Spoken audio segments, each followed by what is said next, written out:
Is Thor the Dark World really that bad?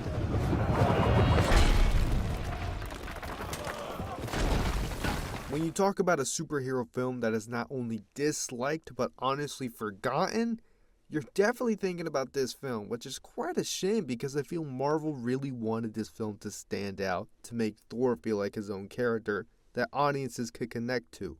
But man, did that fall flat. Rewatching it, I compare it to Thor Love and Thunder in the sense that it's on the complete opposite side of the scale when it comes to writing Thor.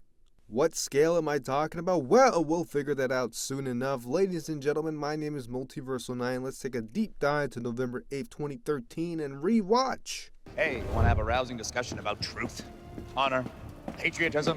God bless them.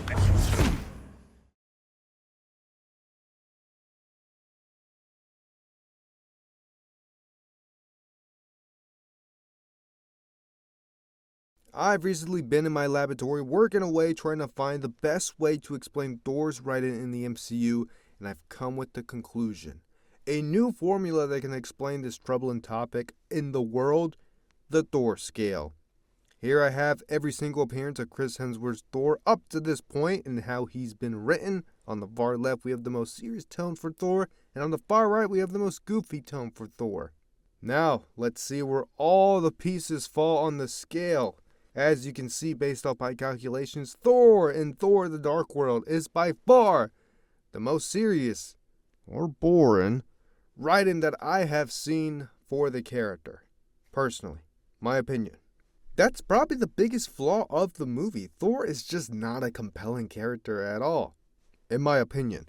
He has his moments that make him stand out, but in general, I just don't remember his arc at all. To unite the Nine Realms sounds pretty freaking important and probably crucial to the universe building the MCU, but I can't remember or picture it in my head at all. I think a following film that gave some extra context to the universe building on the Nine Realms would have been incredible and possibly could have made this film a whole lot better. Kind of how the Avengers made Iron Man 2 and the Incredible Hulk better, in my opinion. But no!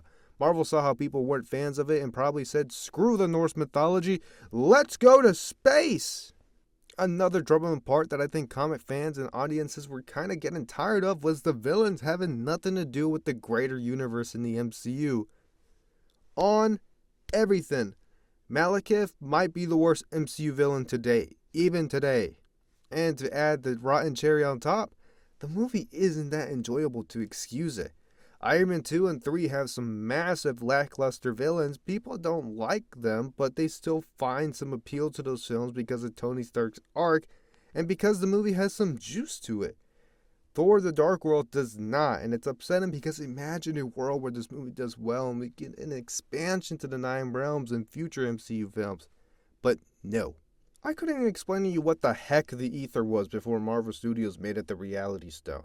It gets infused into Jane Foster. That's really the only thing it does in the film. And Malekith is going to use it. I don't remember what it does. And I recently saw the film. Am I just a bad film watcher? I don't know. There are some strengths I do enjoy about the film. Thor, is kind of boring throughout, but Chris Hemsworth makes the character enjoyable enough to somewhat cheer for him throughout the film. I like the interactions between the Odinson family and when Jane arrives to Asgard and their interactions. But the best part of the film is Loki, without a doubt. What a performance by Tom Hiddleston. And it's a shame it's trapped in this film. I want to be mad if someone told me prior to the Loki show, or even now, that this was their favorite performance by Hiddleston on Loki. Truly, it solidifies his casting even more than it already has after Thor and the Avengers. Jane and Thor's relationship is better, but it just doesn't come close to some of the strongest relationships in the MCU. But Frigga's death is a sad one in the MCU. It does pull on the heartstrings because it is a mom. And along with Loki's death in this film, it adds another layer of family, brotherly love that I did enjoy in the first Avengers movie. And I do like the chemistry that Thor and Loki have. So shout out Chris Hemsworth and Tom Hiddleston for sure. Now, 2020 is hindsight, but I think if you made Thor's sequel a more compelling personal story, maybe one that did deal with more so in Jane's relationship to strengthen that, then Dark World makes more sense being the third film in Thor's journey. audiences may have a completely different reaction. That's the way things were put in place. But I mean, Thor Ragnarok just makes people forget this film existed and just wishes that Thor the Dark World was more like Thor Ragnarok. So is Thor the Dark World really that bad? While I tend to be an optimist, I could not find a lot of likes in this film. I really just sat there and was waiting until an action sequence took place or a scene that I do like in the film came up. Maybe rewatching it down the line, I'll find some love for the film, but for right now, I would say out of the 8 Marvel films we have reviewed so far, it does fall in last place.